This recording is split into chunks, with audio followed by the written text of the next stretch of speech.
Hello and welcome to the titanium Terminator on the edge. Or is that the clip point liquidator? Either way, what it actually is the Kizer assassin. So this is part of Kizer's blacksmith series where they work with designers, and this is another Carlos Elstner designed knife. I say another Carlos Elstner designed knife because it's the second one that I've actually had on the channel. The other one that I had on was the Kizer Clutch, a knife that I really did like. And then I mentioned one of the other designs that Kizer produces, the Jungus, one of the two, Junges, which is really a knife that I would like to get into my hands as well. That's sort of a more extreme clip point, which, as you can obviously see already, this knife has as well.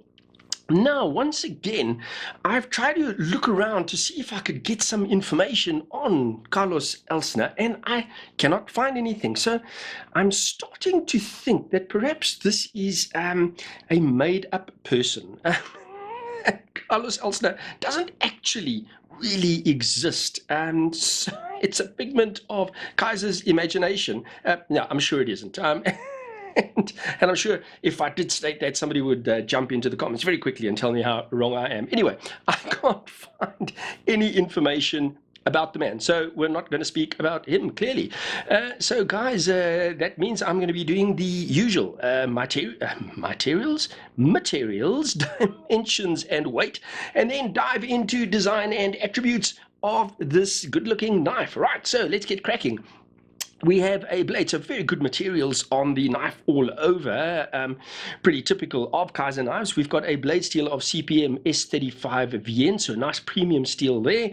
The handle is titanium, clip is titanium, backspacer as well, and then the pivot cap and the screws, those are stainless steel and all Torx, and then the pivot assembly is has ball bearings. Right, so dimensions and weight. Blade length, we have a blade of 80 millimeters, and that's 3.15 inches. Blade thickness is 3 millimeters, and that's 0.11 inches. A little bit off from what Kizer state. Kizer state 0.17 inches, but I have checked that with my vernier caliper, so it's definitely 3 mils and 0.11 inches. Right, so handle thickness is 11 millimeters, and that's 0.43 inches. Close length of the knife is 104.9 millimeters, and that's 4.13 inches. Overall length of the knife is 184.9 millimeters, and that is a 7.28 inches. And then weight of the knife, do I need to say it? If you've watched any one of my other reviews, I've got stated weights from Kizer here, and I will check that against my scale. So is that lined up? Right, otherwise it's going to bug me. I think it pretty much is. What are we on? We're on grams. 83. Wow. My weight is considerably lighter than Kizer's stated weight. So let me just make sure. Was I zeroed? I was. So I've got 83 grams. They state 91 grams. So let's have a look what that looks like in ounces. They got 3.21 ounces. I've got 3 ounces. So I get a considerably lighter weight than Kizer does. So you choose who you want to believe, or go check it out for yourself.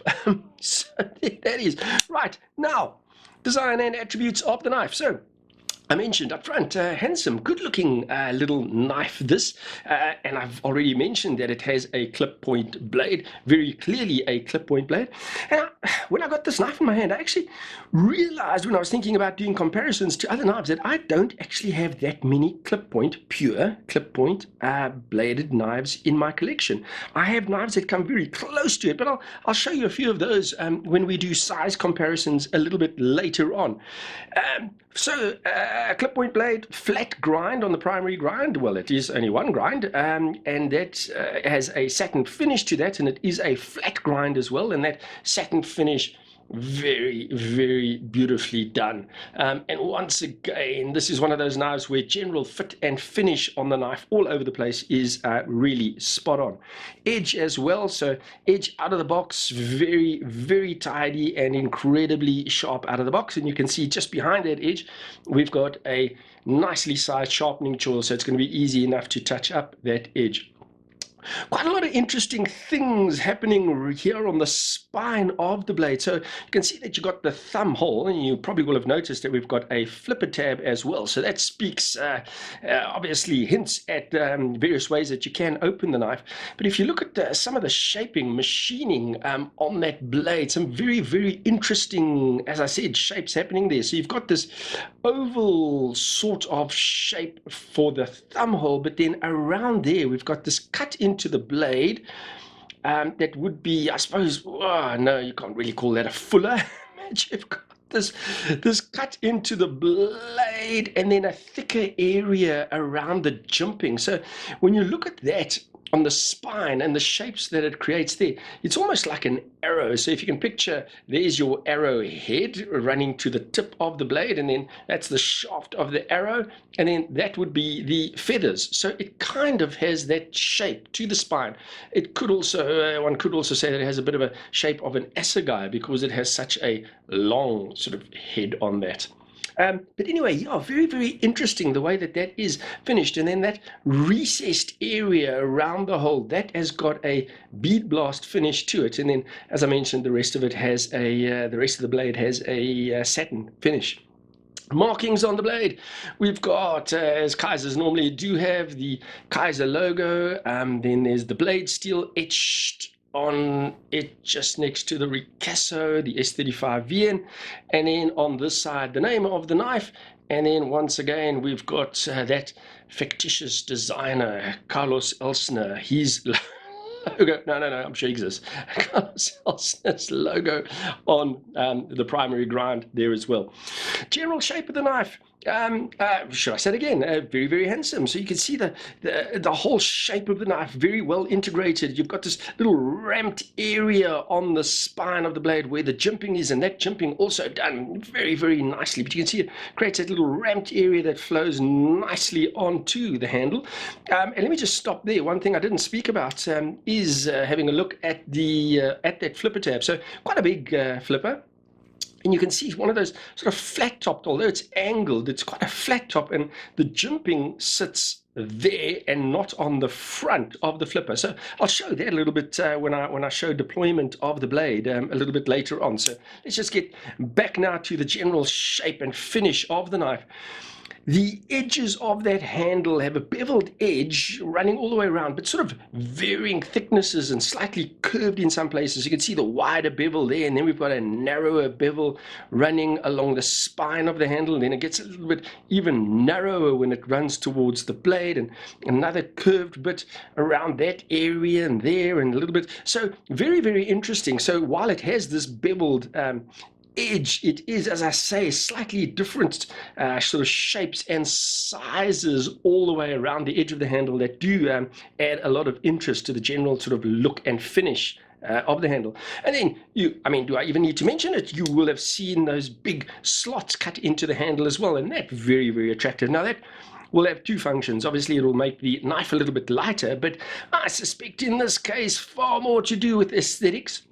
And it really does look good because as you turn the blade in the light, you see the blade, turn the knife, I should say, in the light, you see the blade shining through those slots that are cut into the handle. So you've got this matte finish because that's a bead blast titanium finish on the handle, and then that satin finish of the blade underneath. So that really does look interesting and very, very attractive. There is another version of the knife. I might as well speak about that now. That is almost identical and even more similar from the lock side. So the difference on that is that knife is a front flipper, so in its open position you wouldn't have the flipper tab, but the rest of it pretty much looks the same as this, but then from the other side it doesn't have the slots cut into the handle. It actually has round holes, and that also does look very, very good. And then when you get it closed, you've got the little area on the blade, on the tang there, for the front flipper. So you've got a front flipper and the standard flipper version of the knife. So you can pick and choose how you prefer to open your blade on your Assassin. So what else do I need to speak about? Let's have a look at that back spacer. Also very, very neatly done. A little bit of shaping to that back spacer. And then you can see, so that is titanium. You can see how that handle just cuts back to expose the back spacer. That's where your lanyard hole is, and then you've got the little bit of jimping on that back spacer as well. And then the shape of that lanyard hole, very, very reminiscent of the shape of the hole on the blade. So a very, very well considered, very neatly designed knife this. The pocket clip, one of those understated, nicely shaped but discreet type pocket clips. It is tip up carry. It is not reversible and not particularly deep. If you look at its side on, it is a milled titanium clip. It is one of those sort of pen style clips.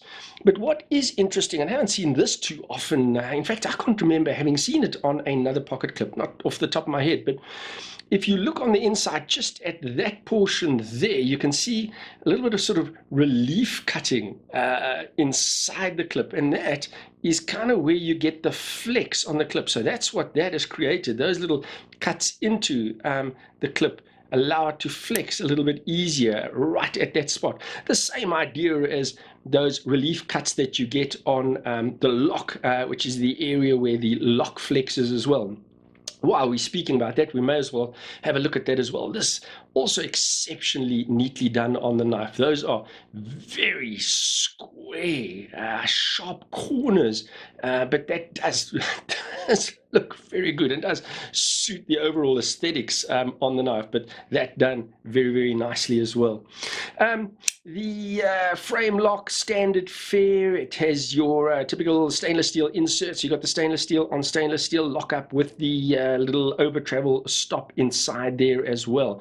I've mentioned the Torx screws on it, so I think that pretty much covers the sort of aesthetics. Oh, what I didn't do is get the knife in my hand, of course. Let's have a look at the ergos. So that's what the knife looks like in my medium-sized hands, and I wear a large glove. You can see my fingers just get onto that handle. So it's not a big knife, this. So bigger paws, it might end up being a bit of a 3-finger knife for you, but for me, that does work well.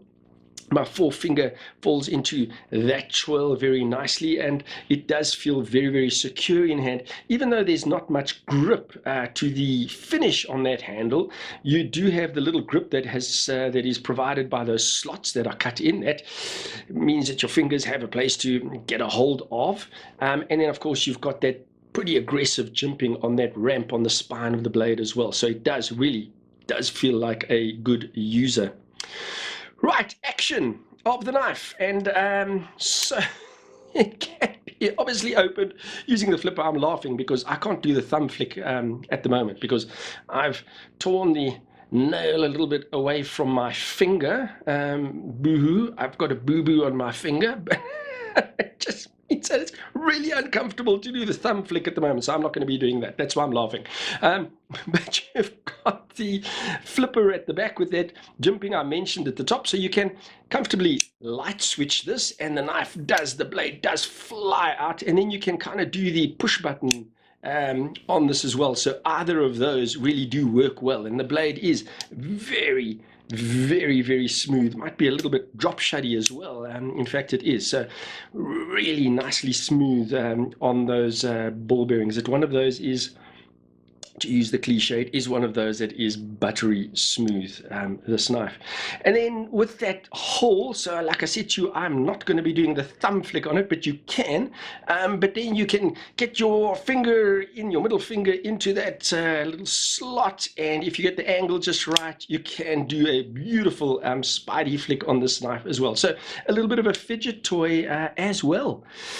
Right, what else? I think I've pretty much covered off everything that I wanted to at this point. Let me just do it, because if I don't do it at this point, I will forget. And that is just to give my gratitude once again to Blades and Triggers, another knife that has been supplied by them. I appreciate the ongoing support of the channel. So check this knife out and the other Carlos Elstner Kizer knife and other Kizer knives and other brands of knives and other tactical goodies out on their website, and that is BNT Online. And that now leaves me to do size comparisons. So let me bring some of those other knives out. I mentioned the fact that I don't have that many pure clip point folding knives in my collection, and this is one of them, a knife that I got quite recently, the CRKT Shahalem, and that's definitely a clip point, modified a little bit because of that big thumb hole on this, but there we go. So you can get a little bit of a size comparison on those two as well.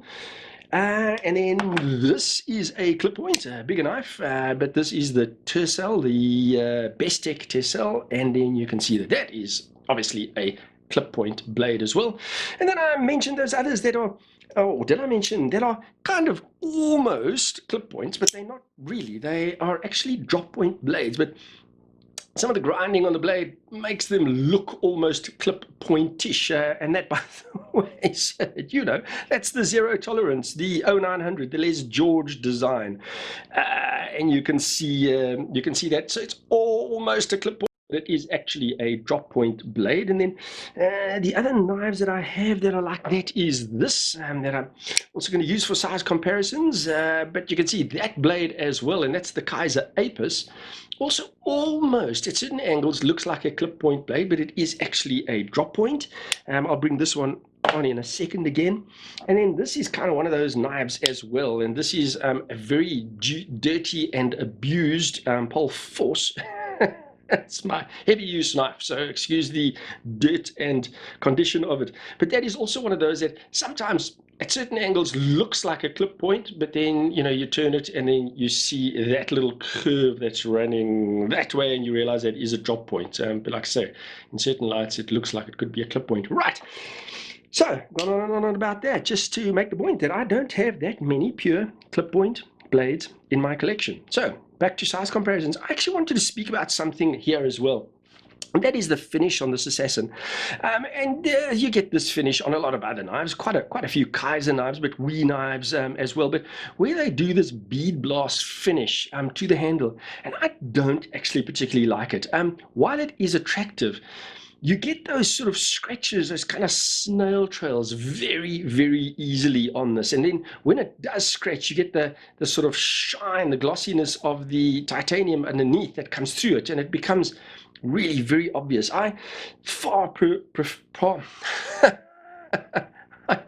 more prefer this sort of thing on the zero tolerance, where it has that what is a stonewash finish, and if that gets scratched up, you'd actually don't see it. And yes, I know I have issues. I kind of I feel the pain when my knives get too scratched up, but this one does have a few scratches on it, but you don't really notice it because of that stonewash finish. Got the stonewash finish on the blade as well on the zero tolerance. Anyway, it's a little aside.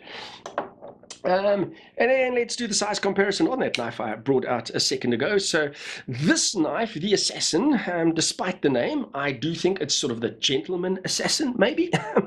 I think it does definitely fall into that gentleman folder category of knives if you look at the general size of it.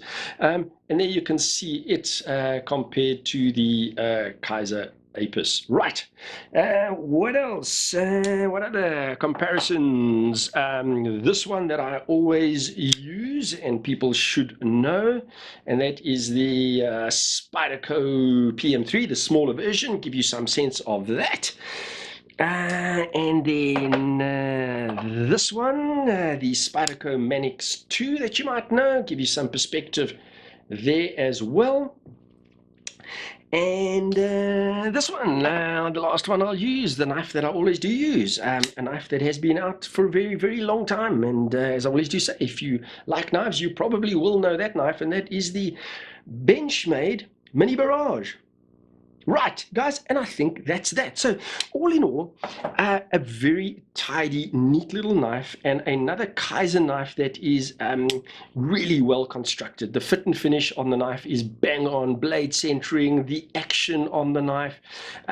And an attractive design as well. So if you're looking for that gentleman's folder, but you want something that has, well, you're not aggressive, but maybe, yeah, I don't even know what to say. Almost a little bit of a, like it's like that Bowie, however you say it, look about it. But if you are looking for a gentleman EDC that has a clip point blade, one to look out for. A beautifully made knife. Feels good in hand, and I think will be a good user. And Kizer do make a very, very good product. Guys, and I think that is it. You may be relieved to know. So all that's really left for me to do is thank you for joining me. I always really do appreciate it when you do, and would equally appreciate it if you would hit that subscribe button if you haven't yet, and the bell icon so that you can be notified every time I release a new video. And if you did enjoy the video, please do give it a thumbs up, give it a like. It does help with the algorithms.